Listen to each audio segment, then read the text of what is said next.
bien vu notre paroisse invisible, traçons sur nous le signe de la croix, car c'est Dieu qui nous rassemble au nom du Père, du Fils et du Saint-Esprit. Amen. Prions pour nos frères et sœurs malades.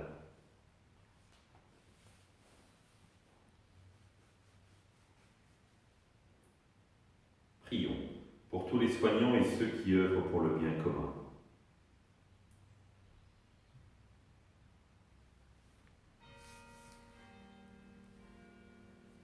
Prions pour tous ceux qui sont dans la solitude, dans l'angoisse, que l'Esprit Saint vienne les visiter.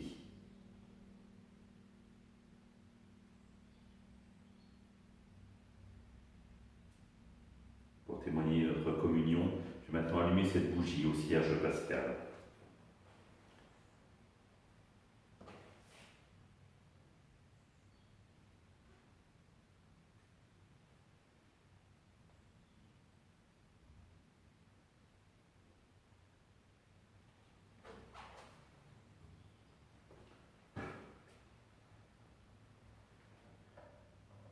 Dans l'évangile de Luc, en ce jour-là, Jésus était en prière, à l'écart. Comme ses disciples étaient là, il les interrogea. Au dire des foules, qui suis-je? Ils répondirent, Jean le Baptiste, mais pour d'autres Élie, et pour d'autres un prophète d'autrefois qui serait ressuscité. Jésus leur demanda, et vous, que dites-vous? Pour vous, qui suis-je? Alors Pierre prit la parole et dit, le Christ, le Messie de Dieu. Mais Jésus, avec autorité, leur défendit vivement de le dire à personne, et déclara, il faut que le Fils de l'homme souffre beaucoup, qu'il soit rejeté par les anciens, les grands prêtres et les scribes, qu'il soit tué, et que le troisième jour, il ressuscite. Acclamons la parole de Dieu, louange à toi, Seigneur Jésus.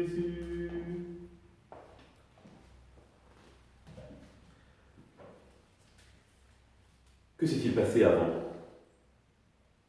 la multiplication des pains? Jésus a multiplié, les apôtres et les foules ont vu les merveilles de Dieu au cœur de leur vie. Et à un moment donné, se pose la question, ces merveilles, d'où viennent-elles?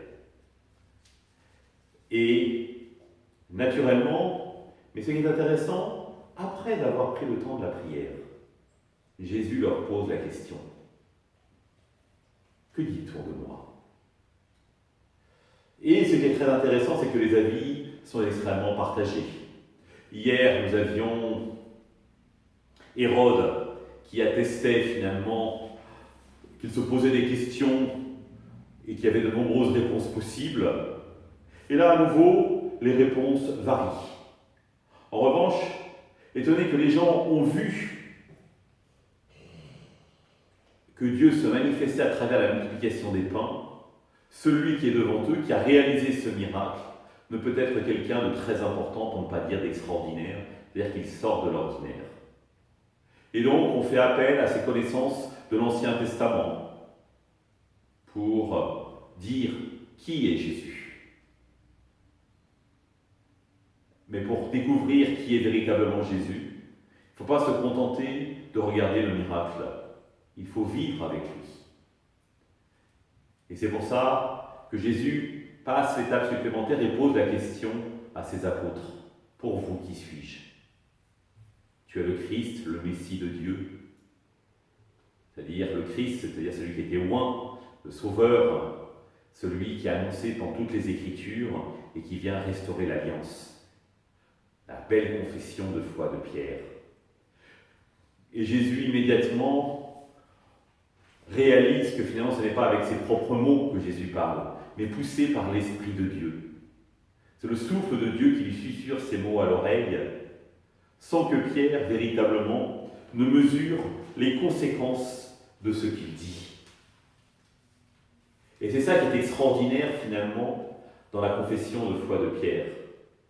C'est parce qu'il a vécu avec le Christ pendant toutes ces années déjà, parce qu'il l'a vu vivre, il a cheminé à ses côtés, qu'il peut prononcer de telles paroles. Alors ça nous interpelle peut-être. Nous, personnellement, nous répondrions, je l'espère, exactement la même réponse que Pierre. En revanche, ce que j'espère, c'est que ce ne soit pas les connaissances que nous avons apprises au caté qui nous le font dire, mais véritablement l'Esprit de Dieu. Parce que si ce sont les connaissances que nous avons apprises au caté, cela restera intellectuel. Alors que la rencontre avec le Christ doit être existentielle. C'est-à-dire qu'elle doit mesurer combien il vient changer notre vie. Et donc ces mots que nous prononçons, tu es le Christ, le Fils du Dieu vivant, comment nous les actualisons dans notre vie de tous les jours? Quelles sont les conséquences que nous en tirons pour notre vie personnelle, pour notre engagement social, sociétal, pour notre engagement religieux? Oui, prononcer de tels mots doit bouleverser, doit transformer véritablement une vie. Alors demandons à Dieu de mesurer, de nous aider à mesurer les poids des mots que nous prononçons et que notre vie soit en adéquation avec le poids, avec ces mots. Ensemble, nous prions. Notre Père, qui es aux cieux, que ton nom soit sanctifié, que ton règne vienne, que ta volonté soit faite sur la terre comme au ciel. Donne-nous aujourd'hui notre pain de ce jour. Pardonne-nous nos offenses, comme nous pardonnons aussi à ceux qui nous ont offensés. Et ne nous laisse pas entrer en tentation, mais délivre-nous du mal. Amen. Que le Seigneur nous bénisse, qu'il nous accompagne pour la journée et nous garde dans la paix. Au nom du Père, du Fils et du Saint-Esprit. Amen. Je vous rappelle notre veillée de louange samedi soir à la chapelle. À demain.